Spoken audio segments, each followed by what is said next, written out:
Hello everyone and a warm welcome on the gravity circles biology channel.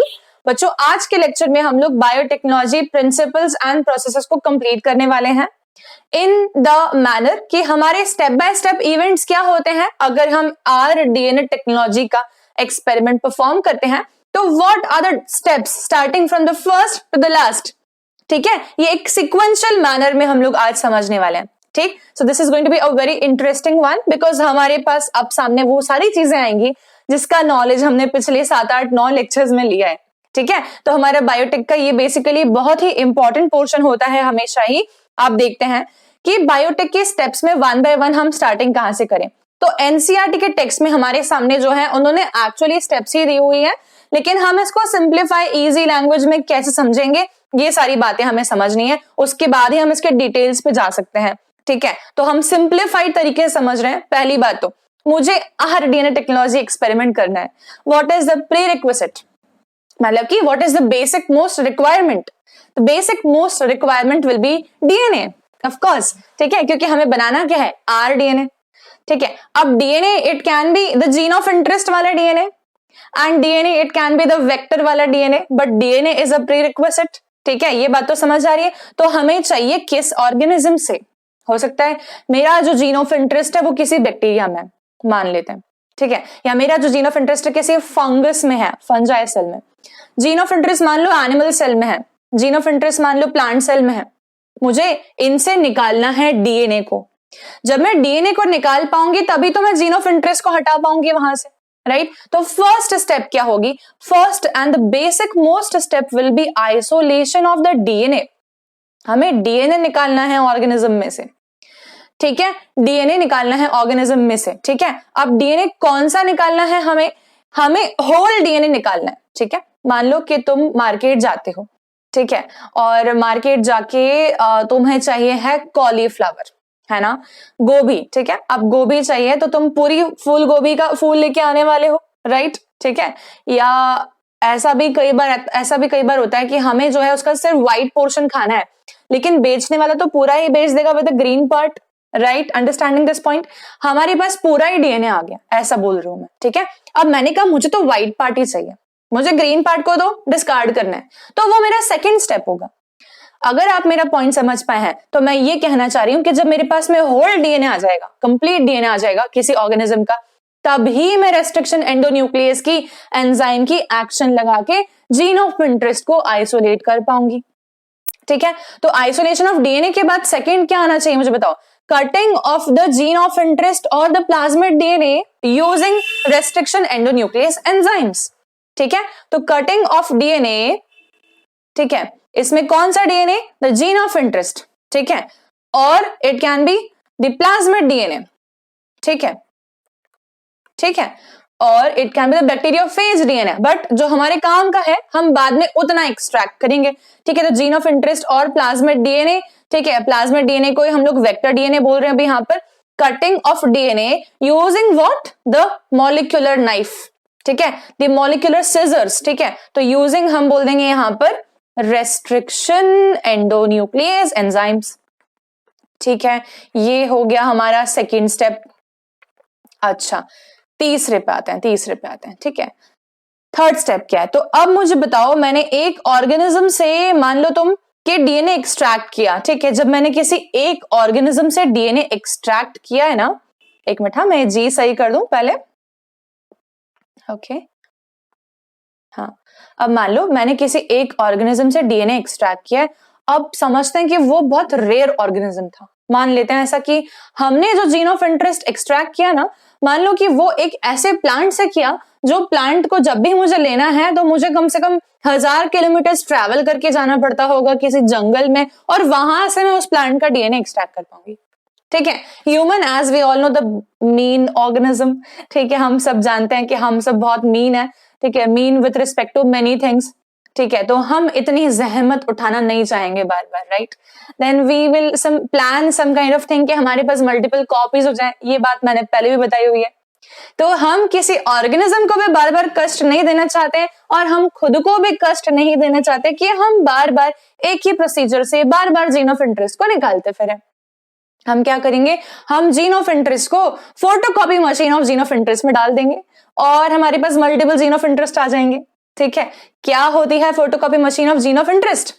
वो होती है आपकी the polymerase chain reaction machine, right. तो हम बोलेंगे हम थर्ड स्टेप क्या करने वाले हैं, we will amplify the gene of interest as much as we want. मैंने बोल दिया मुझे जीन ऑफ इंटरेस्ट की भाई साहब 1000 कॉपी चाहिए, तो 1000 कॉपी बनाएंगे हम पीसीआर मशीन से, और हम हो सकता है कि उसमें से 15 ही कॉपी का इस्तेमाल कर रहे हो, ठीक है, और बाकी हमने स्टोर करके रख दी। ठीक है, इस पर्टिकुलर मैनर में कि वो खराब नहीं हुए, लंबे टाइम तक स्टोरेज रहे, और मुझे 1 महीने बाद फिर से रिसर्च करना है उसी जीन ऑफ इंटरेस्ट पे, तो मेरे पास तो कॉपी पड़ी है। ठीक है, तो ये वाली बात समझनी होती है हमेशा। तो हम बोलेंगे कि amplification of gene of interest is the third step. Amplification का यहां पर मतलब है नंबर बढ़ा देना, कॉपीज करवा लेना। ठीक है, तो amplification of gene of interest using PCR. PCR is also called as polymerase chain reaction. It is also called as RT-PCR, reverse transcriptase polymerase chain reaction. पढ़ेंगे इसको भी। ठीक है, ये चौथा काम देखते हैं अब क्या। ठीक है, अब समझना यार, एक चीज मिसिंग लग रही है क्या किसी को भी? देखो, एक मैंने मिसिंग चीज लग रही है और वो लूप होल मुझे बर्दाश्त नहीं हो रहा है, तो बता रही हूँ। आइसोलेशन हमने डीएनए का कर लिया, हमने डीएनए को काट भी दिया रेस्ट्रिक्शन एंडोन्यूक्लियस एंजाइम से, और हम एक और काम भी तो करेंगे ना, हम ये बी में ही जोड़ देते हैं प्लस। मैंने जब रेस्ट्रिक्शन एंडोन्यूक्लियस से जीन को कट कर दिया तो I am not able to see that gene with the naked eyes. ठीक है, तो हम जेल इलेक्ट्रोफोरेसिस मशीन का इस्तेमाल करके सेपरेशन भी तो कराएंगे जीन ऑफ इंटरेस्ट का, वो भूल गए? ठीक है, तो वो भी आएगा ना यहाँ पर, तो हम बोलेंगे separation and isolation of the gene of interest using gel electrophoresis। और हमारा जब आइसोलेट हो गया है जीन ऑफ इंटरेस्ट, तभी तो हम उसकी कॉपी बनाएंगे। तो हम फिर उसके बाद करने वाले हैं amplification of gene using the RT-PCR technique. Amplify भी हो गया, अब क्या करें?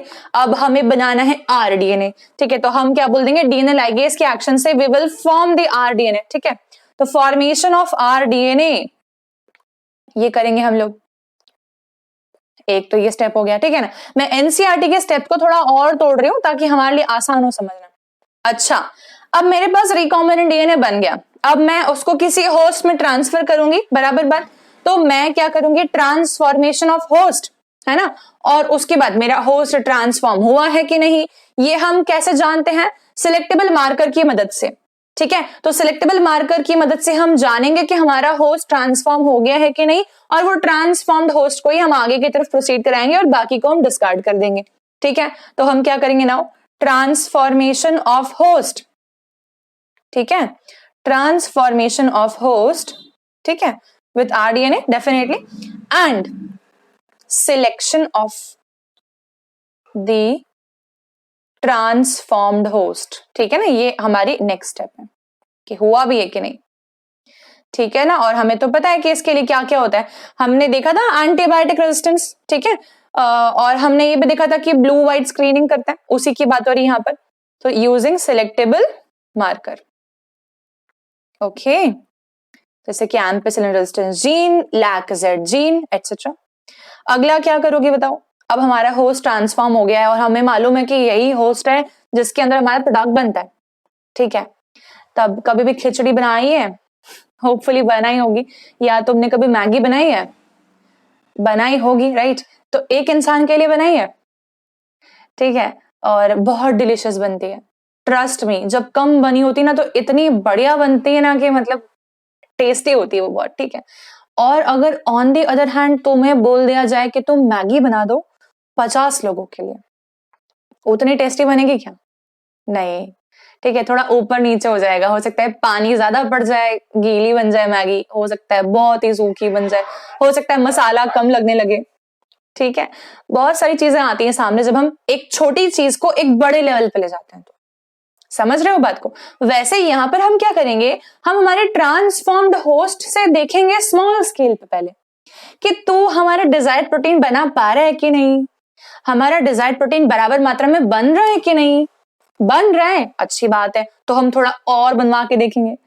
और बनने में भी बढ़िया हो गया, ऑप्टिमाइज कर लिया हमने प्रोसेस को, तो हम थोड़ा और बनवा सकते हैं। ठीक है, जब आप रेस्टोरेंट्स में जाते हैं और देखते हैं कि लार्ज स्केल पे मान लो एक इंसान खाने बैठा, ठीक है अच्छी बात है, लेकिन 12 लोग आके बैठ कर बोल रहे दाल मखनी चाहिए, तब प्रेशर समझ रहे हो? ठीक है, तब जो बना रहा है ना उसको उतना ही बढ़िया लेवल देना जितना कि उसने एक इंसान के लिए दिया था। 12 लोग का खाना बना रहे हैं, ठीक है, तब क्या होता है ना, ऑप्टिमाइजेशन अगर हमने कर लिया है, प्रोसेस ऑप्टिमाइजेशन हमारे पास अगर है, हमें पता है कि एक के लिए ये फैक्टर था, लेकिन जब हमने इसको थोड़ा बड़ा किया तो हमारे पास थोड़े फैक्टर्स बदलने पड़ सकते हैं। हो सकता है टेम्परेचर ज्यादा कम रखना पड़े, हो सकता है कि वाटर कम ज्यादा रखना पड़े। वैसे ही करके हर प्रोसेस के ऑप्टिमाइजेशन में स्केल्स निर्धारित हो सकती हैं। और हम क्या करेंगे, हम अब हमारा प्रोडक्ट बनवाएंगे, ठीक है, तो हम क्या करेंगे, सेल का कल्चर करेंगे। कौन सा सेल? बैक्टीरियल सेल हो सकता है, ईस्ट सेल हो सकता है, उसका कल्चर करेंगे। पहले कैसे स्केल पे करेंगे? हम पहले लैबोरेटरी स्केल पे करेंगे। अगर परफेक्ट होता है तो हम कैसे करेंगे, हम उसका एक पायलट प्लांट स्टडी करेंगे, और पायलट प्लांट स्टडी के बाद में जब परफेक्शन बिल्कुल ही अच्छा आ रहा है तो ही हम उसको इंडस्ट्रियल स्केल पे ले जाके हमारा प्रोडक्ट बनवाएंगे और फिर प्रोडक्ट को निकालेंगे। ठीक है ना, तो ये बात होती है। तो यहां देखो, सिलेक्शन ऑफ ट्रांसफॉर्म्ड होस्ट के बाद क्या करेंगे हम, अब हम करेंगे यहां पर सेल कल्चर, ठीक है, टू ऑब्टेन डिजायर्ड प्रोटीन, जिसके लेवल्स अलग अलग होंगे। ठीक है ना, ओके, अब डिजायर्ड प्रोटीन बन गया, ठीक है, फाइनली इतनी मेहनत करने के बाद आप यहां पहुंच गए। अब क्या करोगे, अब वो प्रोटीन बना के उसको अलमारी में सजा के रखने के लिए तो नहीं बनाया है, उसको मार्केट में निकालना है। मार्केट में निकालना है मतलब कि बहुत सारी प्रोसेस आएंगी सामने, उनको हम इकट्ठा मिला के बोलेंगे डाउन स्ट्रीमिंग प्रोसेसेस। ठीक है, तो हम यहां लिखेंगे finally last it will be the down streaming. Down streaming में क्या, प्रोडक्ट बन गया, उसको निकालो, निकालने के बाद क्या करो, उसको प्यूरिफाई करो, प्यूरिफाई करने के बाद क्या करो, उसको टेस्ट करके देखो। ठीक है, टेस्ट करने के बाद क्या होगा, हम बोलेंगे इसको हम एनिमल्स पे भी टेस्ट करके देखेंगे, प्री क्लिनिकल ट्रायल्स, हम उसको ह्यूमन पे भी टेस्ट करके देखेंगे, क्लिनिकल ट्रायल्स। सक्सेसफुल होगा और सही काम कर रहा होगा अगर वो प्रोटीन, तो ही हमें मिलेगा ठप्पा गवर्नमेंट की तरफ से, ठीक है, अथॉरिटीज की तरफ से कि ये बढ़िया है। उसके बाद हम उसको ले जाएंगे कहां पर, मार्केट में। तब हम उसके प्रॉपर पैकेजिंग वगैरह करके फॉर्मुलेशन बनाएंगे, फॉर्मुलेशन बनाने के बाद में पैकेजिंग करके हम उसको निकालेंगे होलसेल मार्केट में, फिर हम उसे निकालेंगे रिटेल मार्केट में, और फिर वो फाइनली पहुंचेगा कंज्यूमर तक। ठीक है, तो ये डाउन स्ट्रीमिंग इज अ बड़ा लोचा। ठीक है, तो down streaming processes involves a lot of things. मुझे लगता है कि मैंने अगर इतना बता दिया है तो मुझे ऐसा लगता है कि तुमको बायोटेक का जो आखिरी पोर्शन है ना वो एकदम हलवा लगने वाला है। ठीक है क्या, तो हम स्टार्ट करें अब पढ़ना, है ना। हम देख रहे हैं अब सबसे पहले है हमारा isolation of genetic material. NCERT ने क्या क्या दिया देख लो, cutting of DNA at specific locations, ठीक है, फिर उसने दिया है आपका एम्प्लीफिकेशन ऑफ जीन, फिर उसने आपका दिया है insertion of rDNA to the host cell, transformation करवाना, फिर फॉरेन जीन प्रोडक्ट को ऑब्टेन करना। 5 स्टेप में दिया, मैंने थोड़ा घुमा दी है ना, बढ़ा दी, और डाउन स्ट्रीमिंग। ठीक है, घुमा दी इसलिए कि तुम्हारे स्टेप बाय स्टेप क्लैरिटी आ सके। ऐसे मत बोलो कि प्रोडक्ट, ऐसा मत बोलो कि बहुत लंबा लेक्चर खिंच जाएगा मैम, 2 लेक्चर में कंप्लीट करा दूंगी, पर मैं कराऊंगी पूरा उतना जितना कि मुझे कराना है, क्योंकि ये बहुत ही इंपॉर्टेंट चीज है, इससे क्वेश्चंस बैठते ही हैं और हमें ये करना ही है। ठीक है, चलो अब देखते हैं। फर्स्ट हमारा आता है फर्स्ट आइसोलेशन ऑफ डीएनए। बहुत सिंपली समझाऊंगी, एनसीईआरटी का टेक्स्ट रीड करोगे, it will become a very easy thing. ठीक है, अब देखो, पहली बात तो डीएनए है कहां, तो डीएनए होता है जनरली प्रोकैरियोट के पास में तो न्यूक्लियर मेम्ब्रेन बाउंड डीएनए नहीं होता, लेकिन यूकैरियोटिक सेल से डीएनए निकालना है तो उनका न्यूक्लियर मेम्ब्रेन बाउंड डीएनए होगा। ठीक है, हमें सबसे पहले क्या करना पड़ेगा, सेल लाइसिस करना पड़ेगा, मेम्ब्रेन लाइसिस करना पड़ेगा। ठीक है, हमें डीएनए निकालने के लिए लाइसिस ऑफ द सेल तो मोस्ट इंपॉर्टेंट प्री रिक्वेस्ट या रिक्वायरमेंट है। अब मैंने बोला मेरा डीएनए जो है वो किसी बैक्टीरिया के सेल में, बैक्टीरियल सेल में, प्रोकैरियोट में, ठीक है, तो निकालना थोड़ा इजी है। पर मुझे बताओ कि बैक्टीरियल सेल वॉल किसकी बनी हुई होती है। ठीक है, तो बैक्टीरियल सेल वॉल किसकी बनी हुई होती है उसके अकॉर्डिंग ही हम इसका ब्रेक डाउन कर सकते हैं। And we all know that there is an enzyme called as lysozyme. जिसकी कैपेबिलिटी होती है कि वो बैक्टीरियल सेल वॉल को रप्चर कर सकता है, ब्रेक कर सकता है, राइट? तो हमारा डीएनए बाहर आ जाएगा। तो जब मुझे बैक्टीरिया, अगर मेरा सेल है जहां से मैं बोल रही हूं कि मेरा सोर्स ऑफ डीएनए है, मैं लिखती हूं यहां पे सोर्स ऑफ डीएनए, अगर मेरा बैक्टीरिया है मान लो, तो मुझे क्या एंजाइम लगेगा इसको तोड़ने के लिए? Enzyme required for lysis. ठीक है, तो फटाफट बोल दो, ये हो जाएगा आपका लाइसोजाइम। ठीक है, ये हो गया। इसकी मदद से हम ग्लाइकोप्रोटीनेशियस सेल वॉल को तोड़ देंगे, है ना? बैक्टीरियल सेल वॉल कैसी होती है? सेल वॉल इज ग्लाइकोप्रोटीनेशियस, पेप्टिडोग्लाइकिन दोनों बोल सकते हो, ठीक है, एक ही बात है। अच्छा, ये हुआ फर्स्ट। नेक्स्ट देखते हैं, बैक्टीरिया नहीं है, मैंने बोला फंगस में है, तब क्या करूं? फंगस के पास भी सेल वॉल होती है क्या? यस, पर वो किसकी बनी हुई होती है? काइटिन की बनी हुई होती है, ठीक है। तो काइटिन को तोड़ने के लिए हमें कौन सा एंजाइम चाहिए होगा? हमें चाहिए होगा एंजाइम जिसका नाम है काइटिनेज, ठीक है। तो काइटिनेज एंजाइम की मदद से हम तोड़ देंगे फंगस के सेल वॉल को।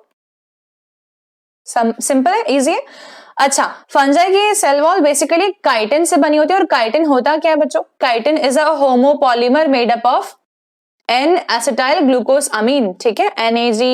एनएजी ऐसा होता है, नाग नाग नाग नाग, है ना। और बैक्टीरिया में क्या होता है? नाग नाम, मतलब कि N acetyl glucosamine, N acetyl muramic acid, ऐसे करके इंटरचेंजेबल चलते हैं ये, ठीक है। तो chitin is basically a homopolymer which can be broken down with the help of the enzyme called as chitinase. Third देखते हैं हम लोग, अगर मैंने कह दिया कि मेरे पास जो है प्लांट सेल के अंदर प्रेजेंट है कौन? जीन ऑफ इंटरेस्ट, ठीक है। तो प्लांट सेल की भी सेल वॉल होती है क्या? यस। वो किसकी बनी हुई होती है? सेल्यूलोज की। तो हमें कौन सा एंजाइम चाहिए इसको ब्रेक डाउन करने के लिए?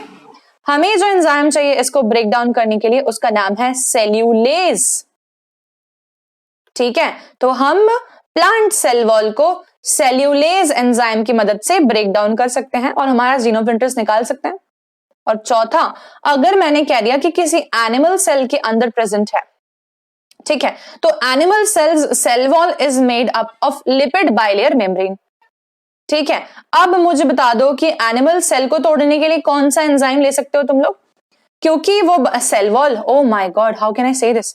Animal cell plasma membrane is present and no cell wall is there, so sorry for this. Animal cells have the lipid bilayer membrane, ठीक है, and no cell wall, ठीक है, and it can be broken down with the help of a simplest enzyme known as lipase, ठीक है। Lipid को तोड़ सके ऐसा एंजाइम हो जाएगा लाइपेज। ऐसे करके हम डीएनए को, होल डीएनए को किसी भी ऑर्गेनिज्म सेल से बाहर निकाल सकते हैं। ये इतना आसान है कि सेल का रप्चर कैसे होगा। पर मुझे एक बात बताओ, एकदम सिंपलेस्ट ऑर्गेनिज्म, मतलब एकदम सिंपलेस्ट सेल, मान लो बैक्टीरिया ही ले लेते हैं, चलो बैक्टीरिया ले लेते हैं, ठीक है। और मैंने कह दिया इसके पास से मुझे जो है जीन ऑफ इंटरेस्ट निकालना है यहां से समवेयर, ठीक है। अब मुझे एक बात बताओ कि मैं इसकी सेल वॉल को रप्चर तो करना जानती हूँ इस एंजाइम की मदद से जिसका नाम है लाइसोजाइम, ठीक है। और इसका सारा ही कंटेंट बाहर आएगा कि नहीं मुझे बताओ? साइटोप्लाज्म भी बाहर आएगा, ठीक है, इसके प्रोटीन्स भी बाहर आएंगे, ठीक है, इसका आरएनए भी बाहर आएगा। हम रोक सकते हैं क्या किसी को? नहीं, हमने तो पूरा तोड़ दिया, तो सब बाहर आएगा। इसका डीएनए भी बाहर आएगा। जब सब बाहर आएगा और मुझे सिर्फ यही चाहिए, तो मैं इनका क्या करूं? ठीक है, तो हम इनका क्या करें ये हम देखते हैं। अब देखो मैंने क्या किया, डीएनए एक्सट्रैक्शन। इसमें हमारे पास शब्दावली का इस्तेमाल डिफरेंट हो सकता है, लेकिन बात समझना, बात की गहराई समझना। एक टेस्ट ट्यूब लिया मैंने और यहाँ पे मैंने सेल्स लिए जिनसे मुझे डीएनए निकालना है, ठीक है, और मैंने उनका लाइसिस कराया यूजिंग अ डिटर्जेंट। अब डिटर्जेंट बोला इन्होंने, क्यों बोला डिटर्जेंट? क्योंकि डिटर्जेंट से भी लाइसिस हो सकता है। मतलब कि अगर आप एंजाइम से लाइसिस नहीं करवा पा रहे तो आप डिटर्जेंट से भी लाइसिस करवा सकते हैं, ठीक है। लेकिन डिटर्जेंट की जगह हम यहाँ पर प्रेफरेबली एनटीए या नीट एग्जामिनेशन या एनसीईआरटी बेस्ड एग्जामिनेशन में लिखने के लिए हम रिस्पेक्टिव एंजाइम्स लिखेंगे, ठीक है ना। बैक्टीरिया है तो हम क्या लिख देंगे फटाक से? लाइसोजाइम। फंगस है तो chitinase, plant cell cellulase, animal cell lipase, हम डिटर्जेंट नहीं बोल रहे, ठीक है ना। तो मैंने क्या किया, मैंने सेल को तोड़ दिया, मेम्ब्रेन डिसरप्ट कर दी, कैसे करके, एंजाइम के इस्तेमाल से। ये पहला स्टेप हुआ। दूसरा स्टेप क्या होगा? दूसरा स्टेप मैंने कहा था कि सिर्फ डीएनए ही नहीं आएगा, बल्कि प्रोटीन भी आएगा, बल्कि आरएनए भी आएगा सॉरी। तो ये सब अगर आएगा तो मुझे बताओ कि अब मुझे इनको ब्रेक डाउन करने के लिए इनके रिस्पेक्टिव एंजाइम चाहिए होंगे कि नहीं। तो मैं क्या करूंगी, इस रिएक्शन मिक्सचर में मैं ऐड कर दूंगी कुछ और एंजाइम्स, जैसे कि आरएनएज, आरएनए तोड़ दे, ठीक है, प्रोटीएज, प्रोटीन तोड़ दे, कौन ना तोड़े, डीएनए मत तोड़ना बस, क्योंकि वो हमें पूरा पूरा चाहिए, ठीक है ना। तो हमने क्या किया, हमने प्रोटीन को डिस्ट्रॉय कर दिया प्रोटीएज से, हमने आरएनए को डिस्ट्रॉय कर दिया आरएनएज से, सब चीजें क्या हो गई, तोड़ दी गई। फिर हमने क्या किया, हमने किया इसका सेंट्रीफ्यूगेशन, हमने इसे घुमाया घुमाया और बहुत घुमाया। जब ने बहुत घुमाया तो जितनी भी चीजें थी ना जो कि टूट चुकी थी, वो सब चिपक के एक सेडिमेंट बन गई, और हमारे पास बचा क्या, जो आपका साइटोप्लाज्म है वो बचा थोड़ा सा, और क्या बचा, तो हम बोलेंगे हमारे डीएनए होल फॉर्म में बचा, ठीक है। हमने डीएनए को कलेक्ट कर लिया, सुपरनेटेंट को अलग निकाल लिया जिसके अंदर डीएनए था, वो सुपरनेटेंट सोल्यूशन जिसमें डीएनए था उसको अलग निकालने के बाद हम उसके अंदर चिल्ड इथेनॉल ऐड कर देंगे। ये एक बहुत इंपॉर्टेंट क्वेश्चन है जो कि आता है, इसमें ना ETOH भी लिखते हैं कई बार, या इथेनॉल भी लिख के देते हैं हमें। हमने चिल्ड इथेनॉल डाला, ठंडा इथेनॉल बिल्कुल, और ठंडे इथेनॉल से क्या होता है, डीएनए प्रेसिपिटेट आउट हो जाता है, ठीक है। और डीएनए के प्रेसिपिटेशन के कारण से डीएनए व्हाइट कलर के थ्रेड्स के फॉर्म में दिखने लगेगा आपको, और उसको आप स्पूलिंग से निकाल लेते हैं। स्पूलिंग क्या होता है कोई बोलेगा तो मैं बोलूंगी कि स्पूलिंग मतलब एक हमारे पास में इस प्रकार का ग्लास रॉड, सबने देखा, ग्लास रॉड सबने देखा होता है, राइट। लेकिन स्पूलिंग में क्या होता है, हमारे पास इस प्रकार का एक स्पैचुला होता है जो कि राउंड होता है, राउंड एंडेड, ठीक है, राउंड एंडेड स्पैचुला।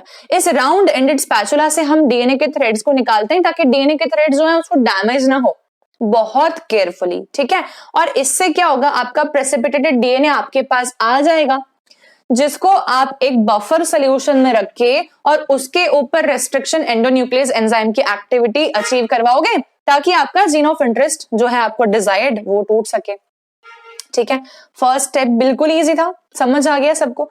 एकदम तुरंत एनसीईआरटी का टेक्स्ट पढ़ेंगे 2 मिनट के अंदर अंदर, ताकि बिल्कुल ही दिमाग जो है हमारा खुला रहे इस टॉपिक के लिए, ठीक है है ना। देखो, recall that the nucleic acid is genetic material of all organism without any exception, मतलब कि या तो आरएनए होगा या तो डीएनए होगा, एंड हमें पता है कि मेजॉरिटी ऑफ ऑर्गेनिजम्स में डीएनए होता है। हमें अगर डीएनए को कट करना है रेस्ट्रिक्शन एंजाइम से, तो हमें वो प्योर फॉर्म में ऑब्टेन करना पड़ेगा, जिसमें ना तो कोई आरएनए की मिलावट हो, ना ही कोई और चीज के मिलावट हो, ठीक है। ये लिखा है यहां तक, है ना। तो free from other macromolecules, since the DNA is enclosed within the membranes, we have to break the cell open to release DNA along with the other macromolecules such as RNA, proteins, polysaccharides, lipids, etc. सब बाहर आ जाएगा, ठीक है। This can be achieved by treating the bacterial cells, plant cells, animal cells with the enzymes such as lysozyme for bacterial cell, cellulase for plant cell, chitinase for fungus cell, and lipase for the animal cell, ठीक है। You know that the genes are located on the long molecules of DNA intertwined with the proteins such as histones, ठीक है। हमने तो proteolysis करवा लिया है ना, तो हमारे हिस्टोन भी हट जाएंगे, ठीक है। The RNA can be removed by the treatment with ribonuclease. समझ आ रही है बात? आपने क्या लिया, प्रोटीन्स हटवाए, प्रोटीन्स कौन से, लाइक हिस्टोन भी हटवा दिया हमने, ठीक है, और भी रहेंगे, ठीक है, with the help of proteases, ये ही बोल रहे हैं वो, है ना। और RNA with the help of RNAs, ठीक है, यही बोल रहा है एनसीईआरटी, कुछ अलग नहीं है। फिर है, ये भी हो गया, then other molecules can be removed by appropriate treatment, जैसे कि आयंस भी निकालने हैं तो वो भी निकल जाएंगे, साइटोप्लाज्मिक कंटेंट वो भी निकल जाएगा, अलग अलग ट्रीटमेंट से। प्यूरिफाइड डीएनए फाइनली हमारा प्रेसिपिटेट आउट हो जाएगा जब हम उसमें चिल्ड इथेनॉल डाल देंगे। ये आपका चिल्ड इथेनॉल डालने के बाद में प्रेसिपिटेटेड डीएनए, ये उन्होंने स्पूलिंग टेक्निक दिखाई, देखो आपको दिख रहा है राउंड स्पैचुला दिख रहा है, ये स्पूलिंग टेक्निक है, ठीक है, ये रही। Okay. This can be seen as a collection of fine threads in the suspension. ठीक है क्या? इतना सबको समझ आ गया है क्या? एकदम क्लियर हो गया है क्या? फर्स्ट स्टेप बिल्कुल समझ में आ गया है मुझे. सेकेंड स्टेप मुझे आप लोगों को शायद समझाने की जरूरत ही नहीं है. सेकेंड स्टेप में साफ बात बोल रहे हैं वो लोग कि रेस्ट्रिक्शन एंडोन्यूक्लियस एंजाइम की मदद से हम कट करेंगे डीएनए को. ठीक है, रेस्ट्रिक्शन एंडोन्यूक्लियस एंजाइम की मदद से हम कट करेंगे डीएनए को और हम कट डीएनए को सेपरेट आउट करेंगे using the gel electrophoresis technique. इतना ही लिखा है इन्होंने सिर्फ. ठीक है, पूरे में और कुछ नहीं लिखा है इन्होंने. देखो ध्यान से, इसको भी फटाफट से देखते हैं, हाईलाइट करते हैं. Okay, let's see this everyone. Cutting of DNA at specific locations. ठीक है, restriction enzyme digestions are perform by incubating this purified DNA. जो कि हमने लास्ट स्टेप में प्यूरिफाइड डीएनए ऑब्टेन किया ना, उसको हम इंक्यूबेट करेंगे रेस्ट्रिक्शन एंजाइम के साथ में at the optimal conditions for the specific enzyme. अब जैसे मैंने कहा, रेस्ट्रिक्शन एंडोन्यूक्लियस मान लो कि 37 डिग्री सेल्सियस पे बेस्ट काम करता है या 40 डिग्री सेल्सियस पे बेस्ट काम करता है. ठीक है, वो एक मान लो न्यूट्रल बफर में बेस्ट काम करता है. ठीक है, तो हम वैसी ऑप्टिमम कंडीशंस प्रोवाइड करके और इसको इंक्यूबेट मतलब कि रख देंगे ये एक्शन अचीव होने के लिए. ठीक है, फिर क्या करेंगे? फिर एगरोस जेल इलेक्ट्रोफोरेसिस टेक्निक करेंगे हम, ताकि हम देख सकें कि रेस्ट्रिक्शन एंजाइम से डाइजेशन हो रहा है कि नहीं. मतलब कि हम बीच बीच में वो जो हमारा इंक्यूबेशन में सैंपल पड़ा हुआ है ना, वहां से पिपेट आउट करेंगे थोड़ा सा सोल्यूशन, उसके डाइल्यूशंस बनाएंगे जैसे कि मैंने आप लोगों को बताया था. फिर अलग अलग डाइल्यूशंस ऑफ डीएनए को हम अलग अलग वेल में रन कराएंगे हमारे जेल के अंदर, है ना, और हम देखेंगे कि क्या हमारा जो जीन ऑफ इंटरेस्ट है वो आ गया है कि नहीं. ठीक है, अदरवाइज फिर से इंक्यूबेट होने देंगे उसको थोड़ा टाइम तक. समझ आ रही है बात? जब तक कि आपका जीन ऑफ इंटरेस्ट आपको डीएनए के मतलब जो सेगमेंट है वो बैंड के अंदर, बैंड के फॉर्म में जेल के अंदर दिखने न लगे, तब तक. DNA we all know negatively charge होता है, तो जेल इलेक्ट्रोफोरेसिस टेक्निक में वो एनोड की तरफ मूव करेगा और जितना छोटा डीएनए होगा उतना आगे मूव करेगा. वही बात दोबारा. ठीक है, The process is repeated with the vector DNA also. मतलब कि सिर्फ जीन ऑफ इंटरेस्ट ही तो नहीं, हमें हो सकता है कि वेक्टर की रिक्वायरमेंट भी हो, तो हम वेक्टर के लिए भी यही सेम काम कर रहे होंगे अलग सोल्यूशन में. मतलब इधर जीन ऑफ इंटरेस्ट इंक्यूबेट हो रहा है मेरा, इधर वेक्टर इंक्यूबेट हो रहा है. समझ आए? फिर the joining of the DNA involve several processes. मतलब हमारा जब फाइनली डीएनए हमारे पास आ गया है कि ये वेक्टर है आपका और ये आपका जीन ऑफ इंटरेस्ट है, दोनों आ गए, तब after having cut the source DNA as well as the vector DNA at specific restriction enzyme, they cut out gene of interest from the source DNA and the cut vector with the space are mixed and ligase is added. ये space क्यों आया यहाँ? मेरा दिमाग एकदम घूम गया, रुको.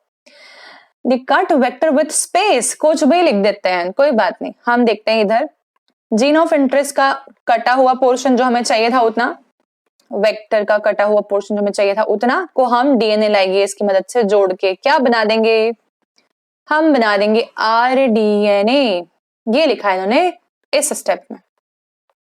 What if I want to make multiple copies of my gene of interest? I will do the reaction called as amplification reaction which is achieved by the polymerase chain reaction. ठीक है, और मुझे लगता है कि ये लेक्चर बहुत लंबा हो रहा है शायद से, इसलिए वेरी नेक्स्ट लेक्चर में मैं पीसीआर अपलोड करती हूँ. अलॉन्ग विद दैट हम लोग जो है इसको लास्ट क्लास खत्म करने वाले हैं. ठीक है, अगले लेक्चर में पूरा ओवर कर देती हूँ. चलो, so bye everyone and will meet in the very next lecture. Now stay tuned with the channel and don't forget to like, share and subscribe this. And ज्यादा से ज्यादा लेक्चर्स अपलोड करने की कोशिश कर रहे हैं हम डेफिनेटली. अलॉन्ग विद दैट आपके बोर्ड एग्जामिनेशंस के पहले, काफी पहले आपका 12th का सिलेबस मैं पूरा कंप्लीट करवा दूंगी, इसके बिल्कुल टेंशन मत लो. इनफैक्ट हम लोग प्रैक्टिस पेपर्स भी सॉल्व करेंगे बच्चों, और नीट के लिए भी हम लोग तैयारी करेंगे. बट एक बार 12th का सिलेबस पूरा हो जाने दो. ठीक है, हमारे कुछ 6 चैप्टर्स बाकी हैं 12th का सिलेबस पूरे होने में. उसके अलावा काफी कुछ करवा चुकी हूँ मैं रिड्यूस सिलेबस के अकॉर्डिंग. ठीक है, so bye everyone, meet in the next class. और कमेंट बता दिया करो कि पढ़ने में मजा आया कि नहीं. ठीक है, बाय.